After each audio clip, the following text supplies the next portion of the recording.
And I will say book friends one more time because I don't know if I have any more book friends after this. So, welcome to Keep It Fictional, a weekly podcast for book lovers by book lovers. Build your to-be-read list with Sadie, Liz, Virginia, Fiona, and Corene from the Port Moody Public Library.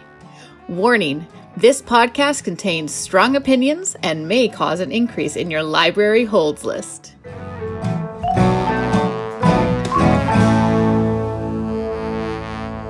Well, hello, everybody. Welcome back to Keep It Fictional, a podcast and video cast by book lovers from the Port Moody Public Library for you, our fellow book lovers. My name is Liz, and I'll be your host today for a very special episode. Now, we'd like to think that they're all very special episodes because they all concern books. However, if you've been listening lately, you'll likely have tuned into our special episodes where we have featured picks for one of our fellow book lovers that you see on screen today, or perhaps don't see on screen, but we'll get to that in just a moment. Now, rather than picking books that are totally in somebody's wheelhouse and absolutely customized to their tastes, we decided to challenge ourselves and pick books for each other that maybe aren't in that person's wheelhouse. Maybe for whatever reason, that person would not normally pick this book up off of the shelf. Maybe they're sort of averse to certain elements of it, or scared or nervous.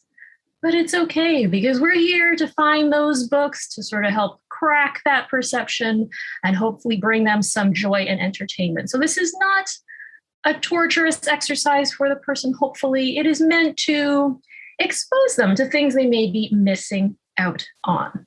Now, with me today, I've got Fiona and Sadie and Corene. And in a bit, we will see Virginia, but she is not here quite yet because this episode is about the books we have chosen for her. And so in honor of our dear friend Virginia, we have all decided to implement a dress code for today. We are all wearing black, as Virginia does, one of her signature looks. And we also have brought our owl friends with us today because, of course, you may know Virginia is our resident owl lover. We are really here to talk about the books today on Virginia's Day, Virginia Fest, Virginia Palooza, Virginia Ween, all Virginia's Eve. Okay, anyways, you get the idea. So let's all talk about her tastes as a reader. So what sort of books would she gravitate towards? Genres. When you think of Virginia as a reader, what sort of things would describe her? Horrifying, gross. This is what she likes to read, not describing Virginia. Upsetting. So reading is very subjective. So according to Fiona, that's your perception of the types of books that Virginia would read. A bit horrific, a bit traumatic for you maybe. But she also likes sports manga. So there's that. She's also our high fantasy reader. She's our representation for high fantasy. I know that she enjoys kind of those really long, meaty 1,000+ page fantasy picks, which we don't talk a ton about. Yeah. And space operas. I got to say for myself, this is like the easiest question to answer. So it is a well-known library truism that if there is a book that I love, Virginia will hate it. And if there is a book that Virginia loved, I will hate it. She is kind of like my evil twin, I guess. Like if we're going like Sweet Valley High and there's Jessica and Elizabeth and then there's like Margot and Nora to do like a really deep cut. Like Virginia is like through a dark mirror, or I'm her through a dark mirror. And that our tastes are on very opposite ends of the spectrum. If there's a book that I start reading and I get this like weird, awful feeling in the pit of my stomach that I can only kind of describe or actually verbalize as kind of like, ugh, then that's a Virginia book for me. That's a Virginia book for me. as you say, loves horror, loves genre so much. But I think what she also loves is when genre kind of like pushes it a little bit. She's not like a strict person where the genre is kind of relying on the tropes and the voices that it traditionally has. She likes it to push the envelope. She likes new and diverse voices. She likes new takes on old stories. And I think she reads very purposefully. I know that because she keeps a spreadsheet. So obviously there is some purpose behind there, but I know that Virginia is constantly pushing herself as a reader to explore more things, to explore more voices, to find more diverse, better books. So I think that, I mean, in her heart of hearts, in her black heart, she is a genre reader, but I don't think that she is penned in by that. I think that she is always pushing herself to explore more worlds. Nice one, Corene. Well done. Yeah, some really great points from everybody.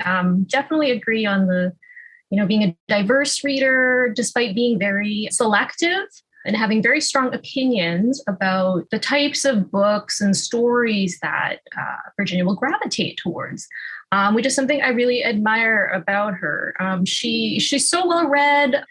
Like Corey mentioned, she keeps that spreadsheet so she can keep track of what she has read and then also identify gaps in her reading. I've noticed she's, looked for those little pockets of maybe authors from different nations or different types of stories or different types of formats, and gone to seek those things out to round out her reading, which I really, really do appreciate.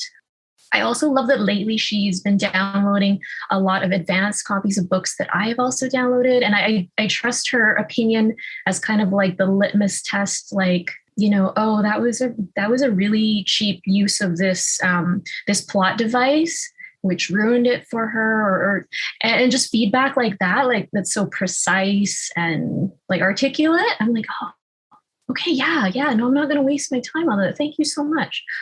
So she's definitely great at articulating what it is that she doesn't like about a book or does like about a book, which I'm looking forward to hearing about what she thought of all of our picks for her. Are you, Liz? Are you? Because I'm not. I'm a little bit afraid because as you rightfully point out, Liz, even though I don't agree with her taste, she's got good taste. Yeah. She's got excellent taste in what she reads, even though it's not something that I would touch with a 10-foot pole, and definitely like respect her opinions on different things, even though she didn't like Mexican Gothic and I thought it was great. It's fine. Sometimes we hold grudges here on KF, but that's okay. They're all book related grudges. So, that's inevitable. So, okay, that being said about Virginia, was it difficult for everybody to choose that one book to recommend to her for this episode? I struggled with Virginia's pick. I definitely did. Because I think I know that she is such a diverse reader, and I know like for certain people you could kind of pick almost an age range and know, okay, they don't read a lot of this age group or this. And I feel like Virginia does tend to read across. Like I know she reads a lot of middle grade stuff. I know she reads kid stuff as well. I maybe not quite as much YA. And so to kind of try and find something that I knew that she didn't, but that she would not hate. I think that was the challenge because I wanted to find something she didn't hate, which is the purpose of this. And so my pick, when we get into the books, it led me down some very strange Google searches. I will just say that, trying to find a certain subset of certain genres. But yeah, I struggled. I did. Interesting. Reaching out to the interwebs for the assist. All right. Good strategy, Sadie. Corene, your thoughts on the process? It was really tough because I knew that any book I liked, she'd probably hate. So I had to really go against my gut, which was really tricky because, again, I think there's 5 books that we agree on historically that we both really liked. So it was hard to kind of like, I really like this book and I think it's a good book, but I can't trust that feeling because I think that Virginia will think totally the opposite of what I think. So as Sadie rightfully pointed out, Virginia reads kind of across all things, more fiction than nonfiction. And my first gut feeling was, oh, I can just grab a really good nonfiction book because I know she'll love it. And then she wrote us an email explicitly telling us to choose a fiction book and unrailed all of my plans, every last one of them. So it was a little bit of a scramble, but I think I hit on something that would be acceptable. That's what I'm going for, is acceptable. Okay, so far across the board, the confidence is not very high, but the effort was there. Fiona. Yeah, I would say that of everyone, she wasn't like the hardest to choose for, like, because she's very vocal about her tastes. So it was like, oh yeah, that's going to be not a Virginia thing. So like, that's where I can start, was kind of like, my thinking. With that said, I'm not super confident about what I picked. Yeah. Like, I was like, okay, I got these like Virginia wouldn't pick up aspects, but maybe didn't get the like, but Virginia will actually enjoy this aspects. Like you say that every week, Fiona. I don't know if they'll really like it. I'm not really confident in that. So low expectations and maybe high reward in this case. Who knows? Well, she'll see. Yeah, you would think that being pretty confident about somebody's opinions about what they like and don't like in books would narrow the field down. But yeah, I couldn't agree more with all of you. For somebody who's so well read and, has some definite nopes and some definite yeses, if it's a Virginia book, she's probably already read it or put it on hold or has ordered it. So yeah, a little bit tough here. So I think we're going for the best we can do. All right. Well, with that, we might as well reveal our picks now before we bring Virginia into the mix. Sadie, so what did you end up, after all that searching, what did you end up choosing for Virginia?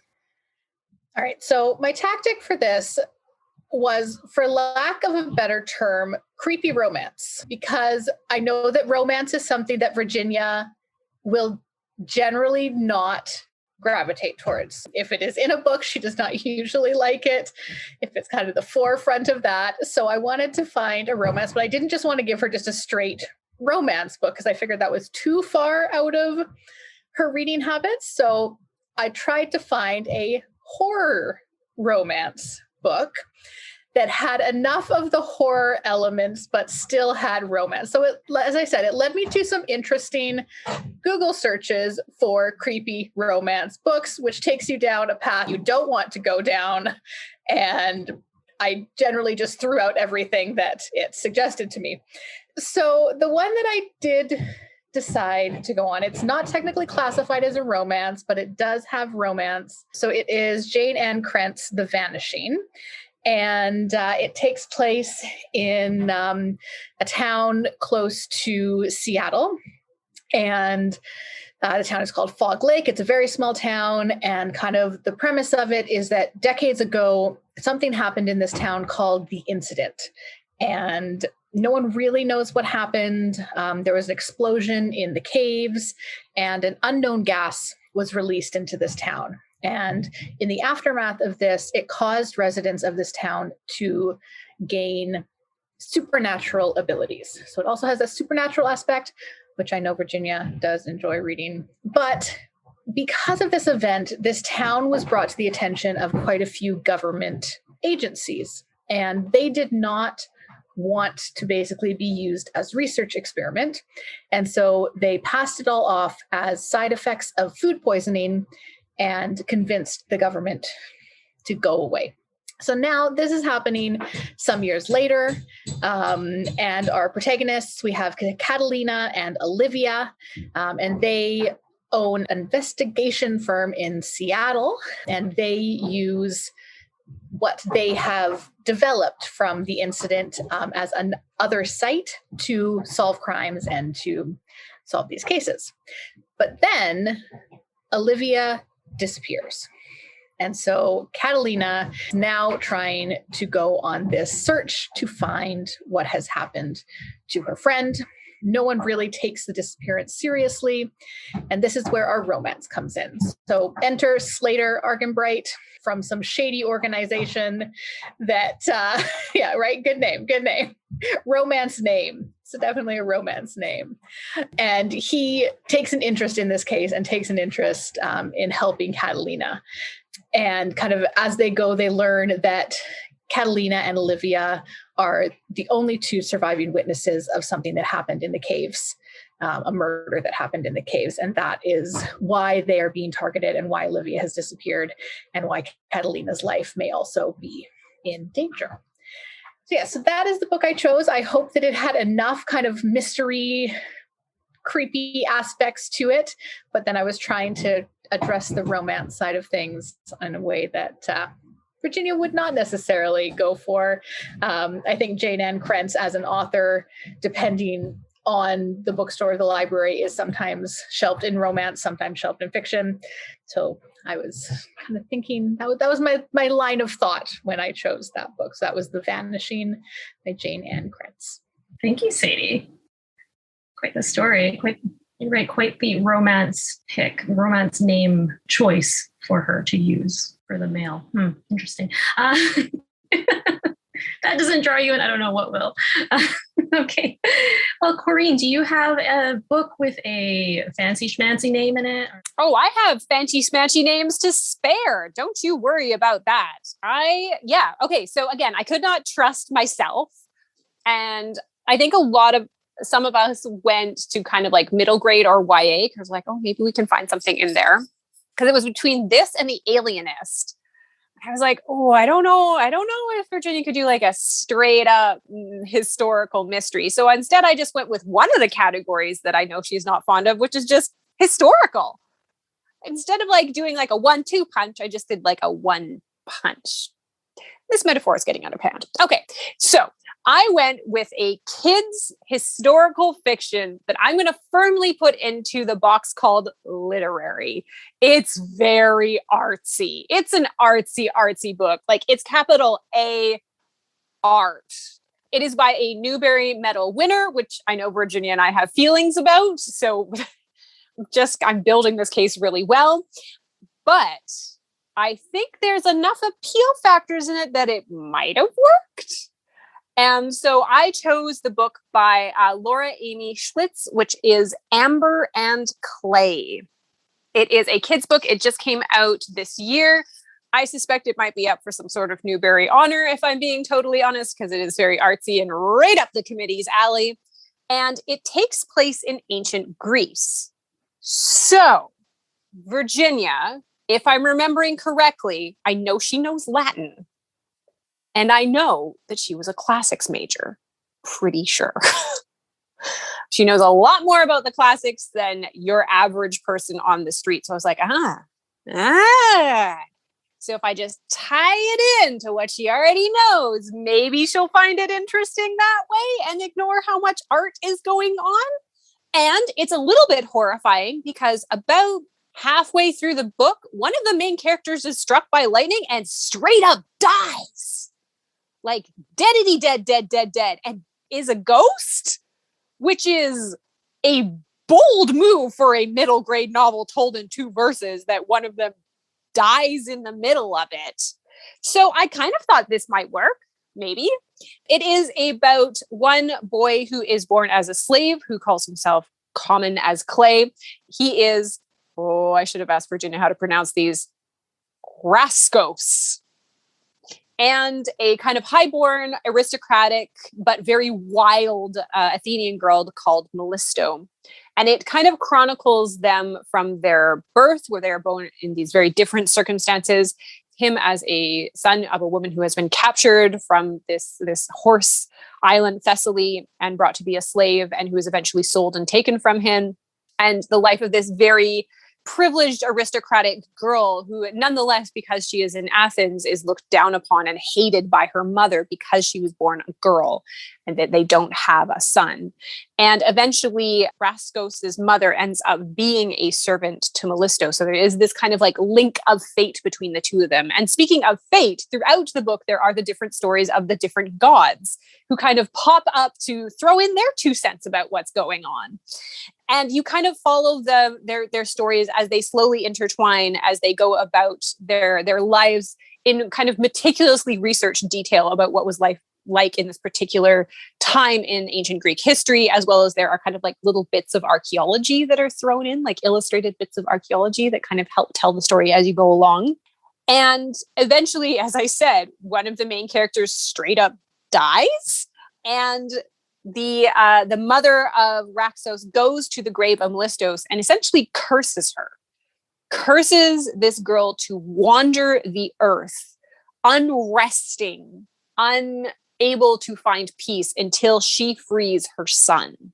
So the mother kind of like binds the fate of these two children together to an epic finale. It's so good. I really love this book. Another thing that Virginia probably doesn't like is that some of it's written in verse, but verse and like ancient Greek verse, like, and some of it's like theater in Greece. So maybe that's gonna work.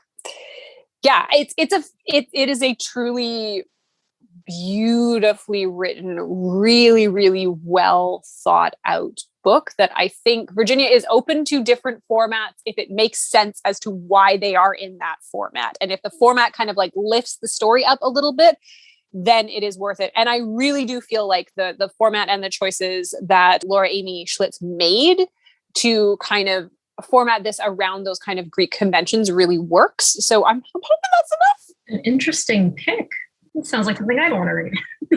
Right? I think it'd be right up your alley, Liz. It's so good. And just so very, very, very well written. You could put it in the hands of a kid, a teen, or an adult, and I think everyone would get something really powerful out of it. High praise for this title. Hopefully Virginia enjoyed it as well. We shall find out. All right, Fiona, what did you bring for Virginia?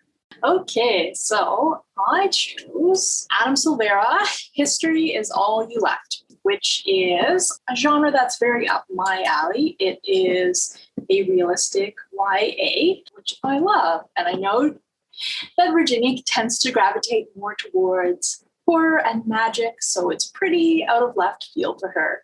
Of course, she's no stranger to LGBTQ fiction, but usually it's in space or in a mythical world. So in History is All You Left Me, it is about Theo, whose ex-boyfriend has recently died in a drowning accident.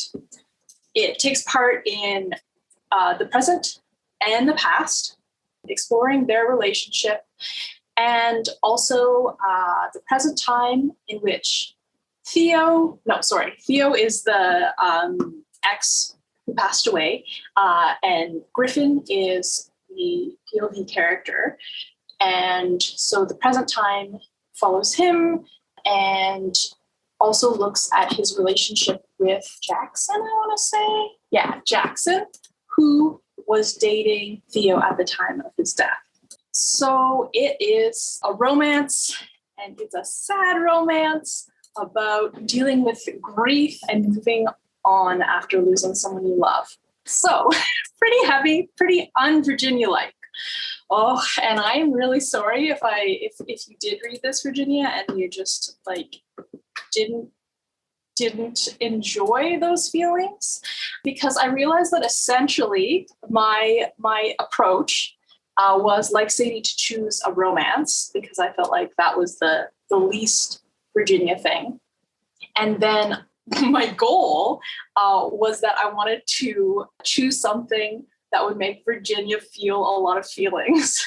Maybe this is a little unfair, but it is my favorite when Virginia finds a book that makes her feel a lot of feelings. For instance, she is really into TJ Klune, and I think is a very empathetic reader, which is maybe why she doesn't gravitate towards, like really human day-to-day life feelings. And so if that's something that you'd like to avoid, I really apologize.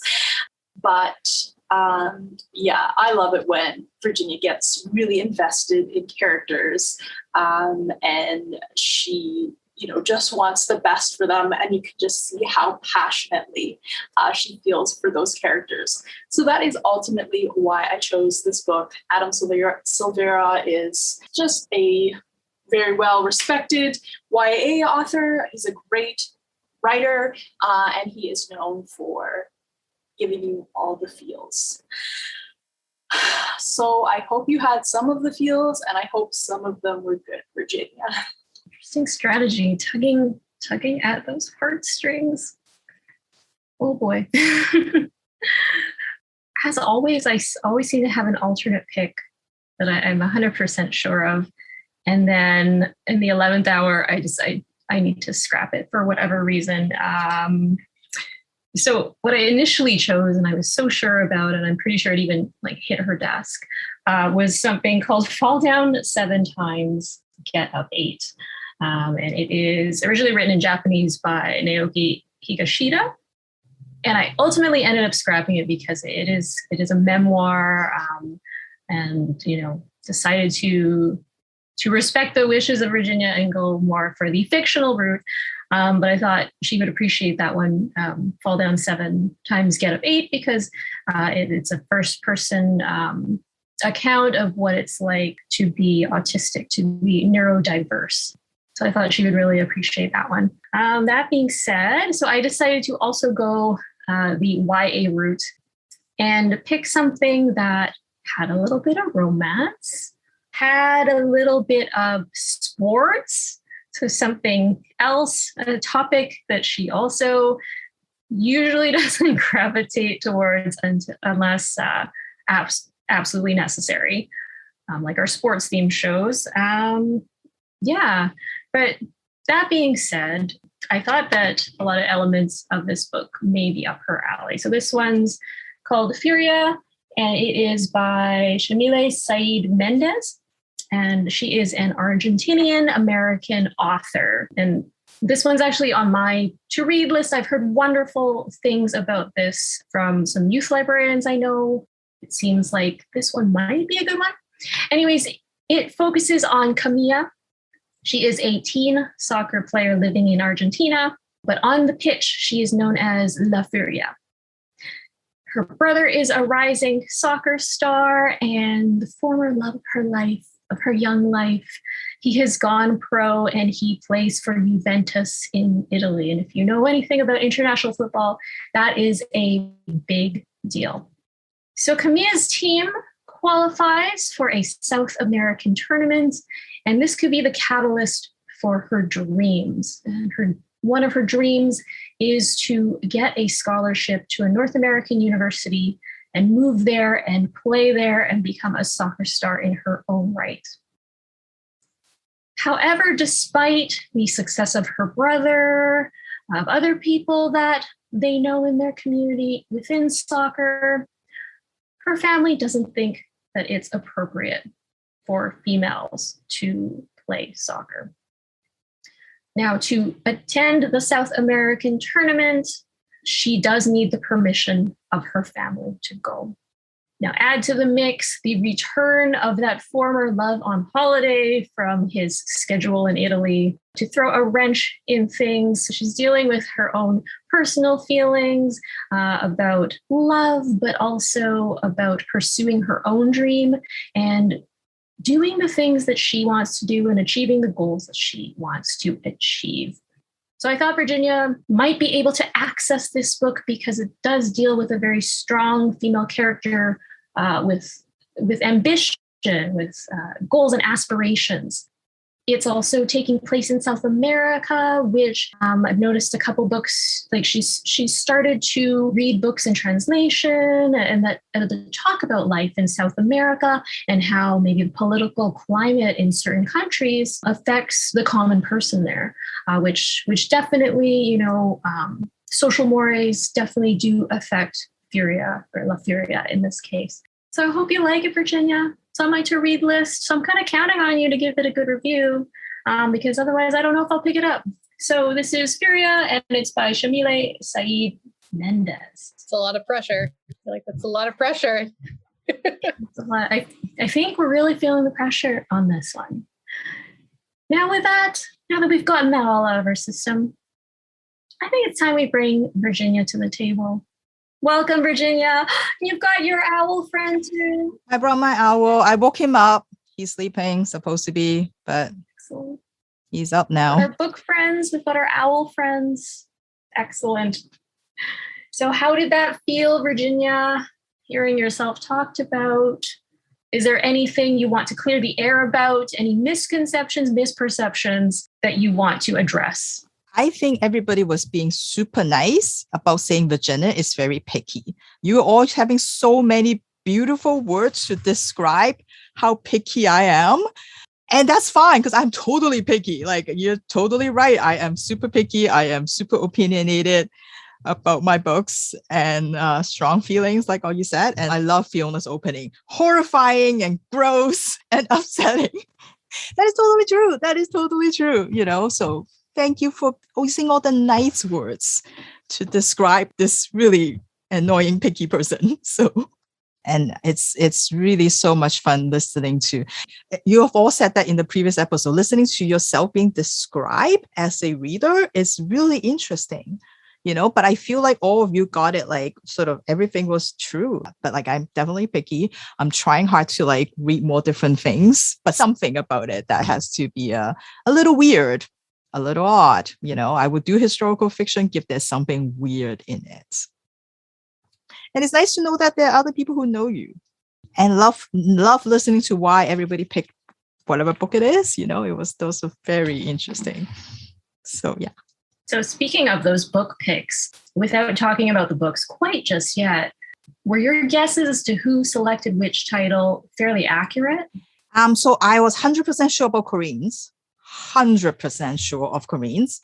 I was maybe 98% sure that was Sadie's.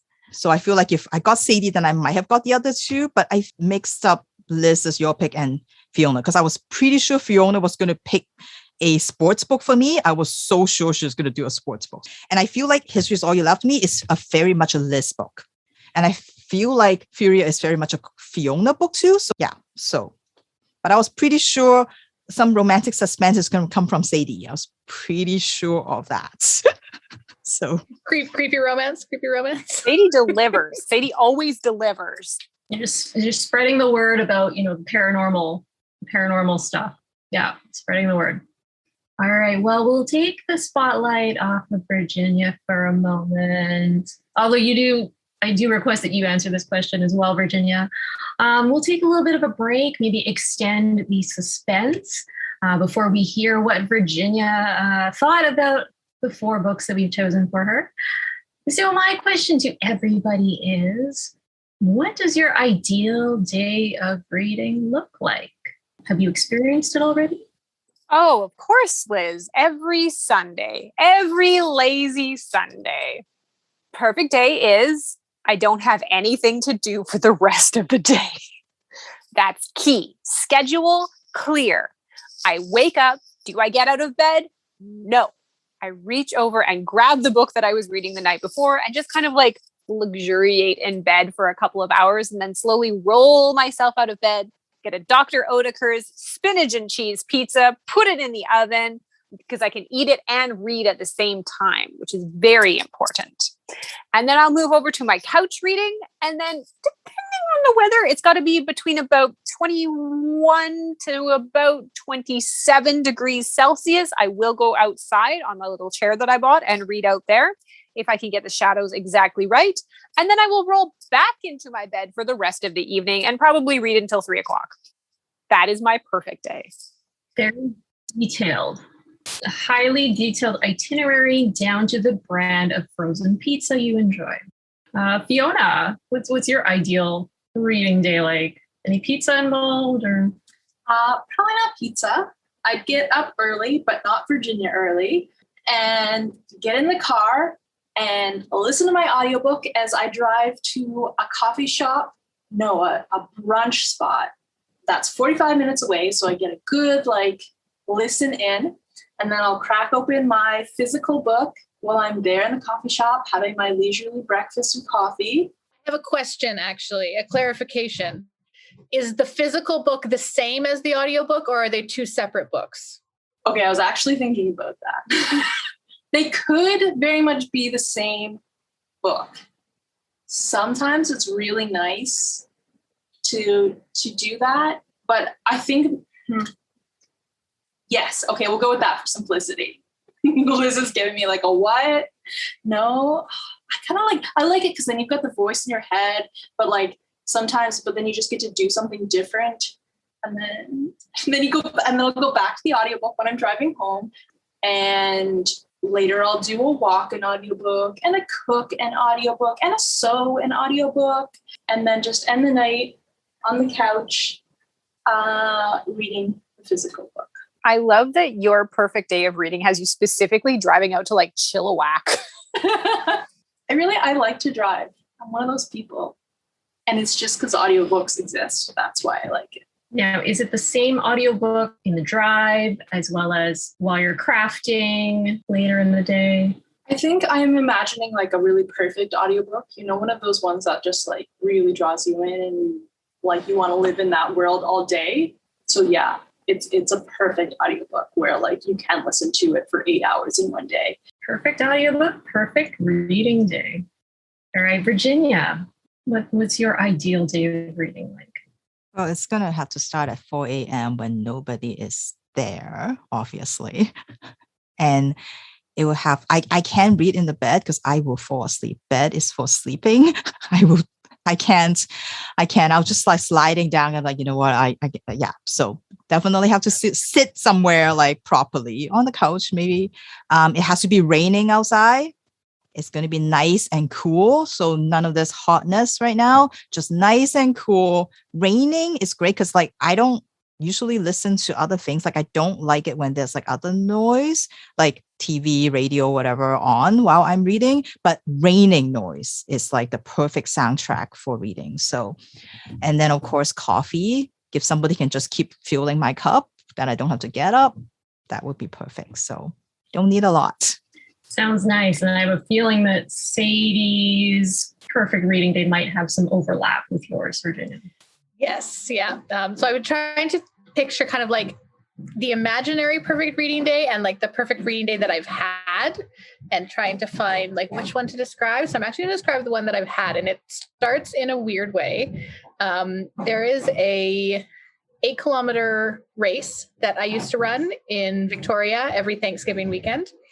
It used to be called the Good Life Marathon. There was a half marathon, a full marathon, and an 8K race. And me and a friend of mine for about 3 or 4 years would go over every year and do that race. It was when my parents were living in Victoria, so it always involved staying with them and then having Thanksgiving dinner that evening. And it was always nice and crisp. Usually it was raining. And so my ideal reading day actually starts with that. And the reason that it starts with that is because then any guilt that I might feel about sitting around the rest of the day and doing absolutely nothing is completely gone because I've already run 8 kilometers that morning. And I did this many years where I would just then go back to my parents' house. I would curl up on the couch. I'd have my blanket. My parents' dog would usually be at my feet. My parents' cat would sometimes be on my lap. There'd be tea involved. You could smell like all of the Thanksgiving smells, like all of the delicious cooking smells. And I would just sit there and read until it was time for dinner. So I think that wanting to recreate that day, but just in general, definitely rain. I agree with Virginia. It would have to be cold. It would involve lots of warm drinks, preferably tea, and just like being cozy when it was freezing cold outside and being cozy inside would kind of be the overall good reading day. A unique take on the ideal reading day. I like that though. No guilt.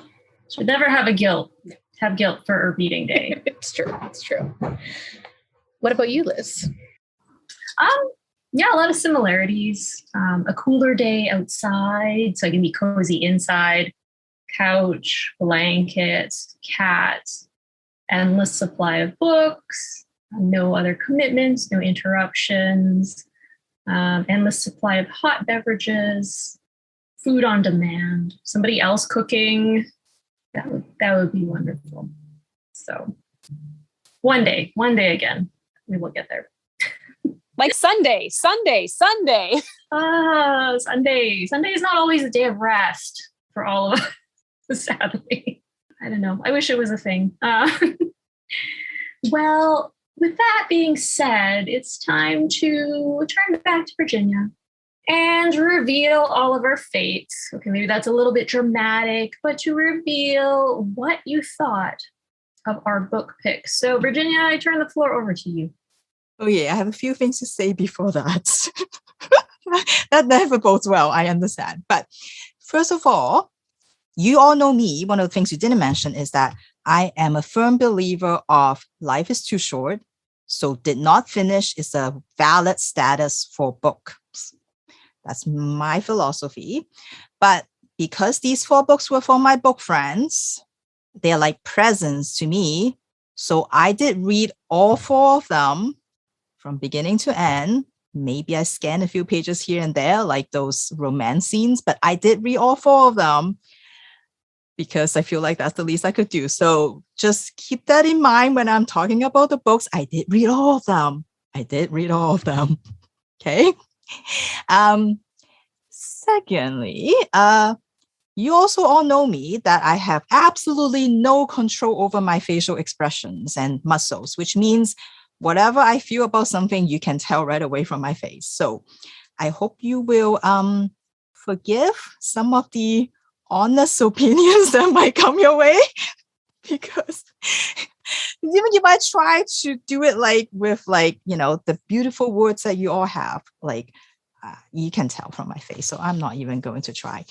So I hope that's okay. Especially I know how hard it is when you love something and somebody is telling you I know how hard it is. So, and I know that sucks. So I'm really sorry that I might say things about some things. This is a long preface, Virginia. This is an awfully long and detailed and specific preface to what you're about to say. But I did read all the books. Just remember that. I did read all the books. And most importantly, to all the listeners out there, I firmly believe that there is a reader for every single book. It's great that the world has so many different kinds of books. There are books for you, books for me, books for everybody out there. So after hearing my book friends talk about their books, sound like they will be the book for you, please go borrow it. Please go read it. I will be returning these as soon as I get back to the library. So put them on hold now because they might be the book for you. And I will say book friends one more time because I don't know if I have any more book friends after this. So you're getting some book enemies, that's for sure. I know, right? Okay. So it's weird because when I first got the pile of books, I was so relieved in some ways because I was convinced that Corene, you're going to give me a straight romance. I was so convinced you're going to do that. I was convinced that Sadie is going to give me some historical fiction. I was so sure that Liz and Fiona are going to try to sneak in a memoir somehow into my pile. So when I saw the kids and teen books, I'm like, yay, kids and teen books, I can do this, right? So I was relieved. And I remember saying that to Fiona. I'm like, everybody's being so nice. They're giving me kids and teen books. Yay. So I was quite relieved. And all of them have something connected to me in some ways. So I felt like, maybe they know something more about me that I didn't know that they know. So it was a good pile of books. So I started off with, there's one book that I gravitate towards because I've always wanted to read that author. So I was really excited to see that. So I started with that. And because it was a teen book, so I kind of went teen, kids, adults, and another teen book. So that was how I decided the order of the books. So the first book that I read is History is All You Left Me. So that was Fiona's book. So that was the first one because I wanted to read an Adam Silvera book, and I've borrowed Infinity Sons a bunch of times, but just never got around to reading it. So I thought, oh yay, I can get to read it. So when I first started, I was like, okay, I like Griff. I like Theo. I like their relationship. I like where it is going. And I even don't mind the little confession moment. It was kind of sweet. It was kind of cute the way they were saying, oh, I love you. And then the other was like, oh, it was cute. So even that part was fine. Then the funeral happened because as Fiona pointed, that's in the beginning. And Jackson showed up. And once Jackson showed up, I was just like, where is this story going? I find it hard to believe that Griff will just go talk to this Jackson person. I just can't because I feel like he has such a strong relationship with Theo that I don't find it plausible that he would be okay with talking to this this other boyfriend. Like I find that hard to believe. And I think, like Liz mentioned, once there's something in the premise that I can't get over, then I have trouble with the story and the way the story develops. Like, because I love the writing. I think his writing is really good. And I don't mind the feelings, as Fiona pointed out, but it's just because I couldn't get past that story and how the story developed. It was tricky for me to get into it. And the ending didn't help. Like, for me, it did just the way, like how Griff end up with whatever, it just doesn't work for me. I don't want to spoil it for other people who are going to read it, because I know you will all go read it. So it was tricky for me, that one. So yeah. But you read it. But I read it. Exactly, Fiona. Exactly. Okay. So the next book I read is the kids book from Corene. Oh, and by the way, I can't even show you History Is All You Left Me, because someone has already put it on hold, so I had to return it. So yeah, so someone is reading it right now. So that's the second book that I read, is Amber and Clay. I kind of knew it was from you because of the kids book and also the novel in verse thing, because I'm like, yeah, she's gonna pick a novel in verse for me. But as you pointed out, it feels natural because it's set in ancient Greece, right? And then, like, that's kind of like, it reminds me of all the things that I had to translate when I was in university, like, because it's of course all in verse, it makes sense. So it actually makes sense, it fits the book. That part was not as challenging as I thought. I think if you give me like a contemporary like novel in verse, yeah, that would be hard. And I also love that you give me like a door stopper, because I love door stoppers, so that's great.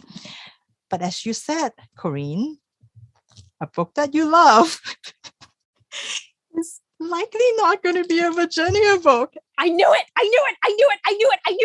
You don't know how much I tried. I even read out loud to try to like get myself into this book. Like, I tried. And I think one of you pointed out earlier, it's the characters. I couldn't connect with them. Like, it's maybe what you said is like, it is so, I don't know if it's the artsy part of it, but it's so like, it's hard. Like, I can't connect with them. And generally I pick up a book because it's got a weird premise. There's something about it that I like, but what makes me stick around, it has to be the characters. If I don't care about them, then I can't. Yeah. So it was that part that was slightly hard. And it's also hard for me to think about like, what kid would enjoy this? It is like such a, like you said, it's such a Newbery, like written for a Newbery Jury Award winner, like kind of book. So it's just like, how? So I took a gamble. But I mean, the characters are more interested in what they are and what they represent than as actual people. Like, I feel like they feel more like archetypes than they feel like actual, like, fully fleshed out characters. So I can accept that. Yeah. Like I need them to feel like people. Not fast. Oh, okay. All right. This is like the hardest episode ever. Dreaded this so much, but yes. But I read it. 500 whatever pages of this. I read it all. So, okay, next one is the adult book. So this is the Vanishing from Jayne Ann Krentz.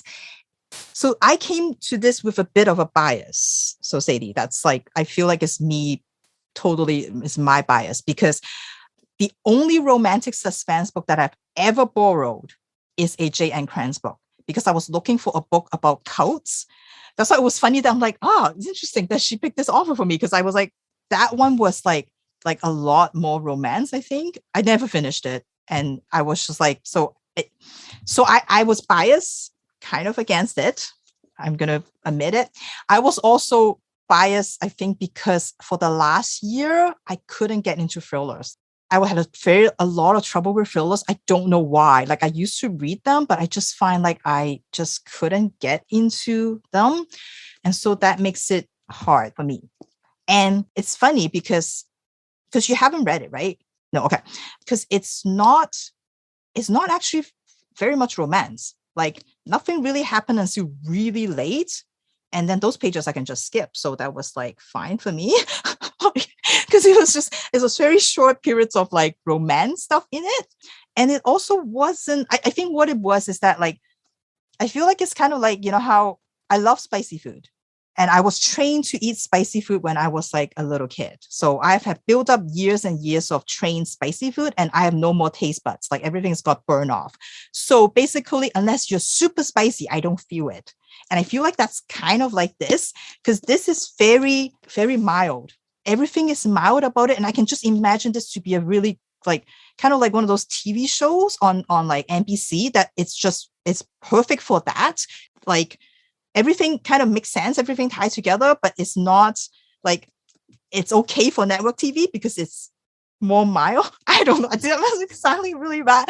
But that there's shows that are like that's perfect for putting it on TV and you can kind of walk away and you come back and be like, oh, okay, like this is what's happening. It's kind of feel like that. So I just need something like intense, as you pointed out, something horrifying, something intense, something more like weird. So yeah. But I feel like it was not fair because I was already not in the thriller mood.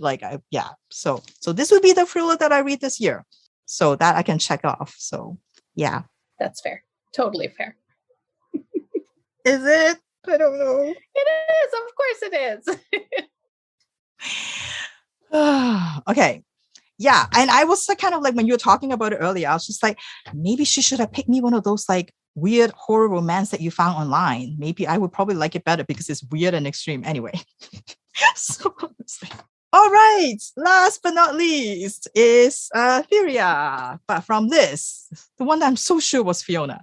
And this is a very Fiona book. I think Fiona would probably like it. Maybe. Anyway, so again, really like you, Liz, that I don't like sports novel, and that's probably why you picked it for me. But at least you pick a sport that I understand, so it was good. Now I exclusively watch hockey, but before that, football is the thing that my family watch always. So we'll wake up like at 2 a.m. to go watch the World Cup. So that's kind of like a thing, So at least it's like something that I used to love and used to watch quite a bit more. And I don't think Juventus was my team, but I was definitely an Italy fan. So it was good pick, even though the author, of course, is an Argentinian fan. And I never cheer for Argentina because why? So yeah, that is kind of like familiar in some ways. It's funny because I think this is probably the one that I enjoyed the most out of the four, because despite not having any experience, obviously, in her culture, the way girls are treated is very similar to how like I was treated in my own culture. The kind of things that they expect, or like expect what a girl can do and cannot do, and constantly being told like you can't do that, it's like you're a girl, like all that. It's very similar in that way. So it's something very like such relatable in that way, in terms of her experience. And I think also there's not actually that many football scenes in it, in the sense that like they don't spend a lot of time describing like their games and all of that. Like, it's there, but it's not that much. So that was nice to see. And I think also that this one probably has the most romance list. And there was a lot of eye rolling because those were hard to read. Like, the whole Diego Camilla thing, I was like, oh my gosh. Like, so it was really, that part was hard because I'm just like, what is going on? Like, and I can't skip it because it's all over the story. So, but the good writing helps. But yeah, so it was probably the one that I liked the most, because I did like the character. I thought there was like, like you said, a very strong character, and that has to make difficult choices about like, going with the guy into like, to go Italy, or like actually trying to see if she could get her own career going, so it was kind of interesting to see that. So yeah, so strong opinions from Virginia. We expected no less from you. I feel like I learned something about you, which is that you will never lie to us. You will not lie to us. Even when I know it's recorded. Like I said, like just listening to all you describing the kind of things, why you pick something and what you think I don't like and like. I mean, clearly you know me very well. You know exactly what's going to be like, could be problematic for me, but yeah. So well, thank you, Virginia, for your candor, for your honesty. And hey, if you can't be honest with your book friends, Who can you be honest with? Let's get real here. Who can you be honest with? Who? Oh, prime pun opportunity. Thank you, Corene. Indeed. Well, thank you so much, everybody. Thank you, Virginia, for reading all of our books. Thanks to my other fellow book friends for joining me on this adventure today as well. Thank you to our owl friends and to all of you listeners for indulging us in yet another one of our very special episodes. So from all of us here at Keep It Fictional, we do hope to see you again soon. Bye for now. Bye. There's got to be another pun in there somewhere. Thank you for listening. If you like our show, please tell a fellow book lover about it. You can find a list of all the books we discussed in our show notes. Join us next week for another fun book chat. Until then, keep it fictional.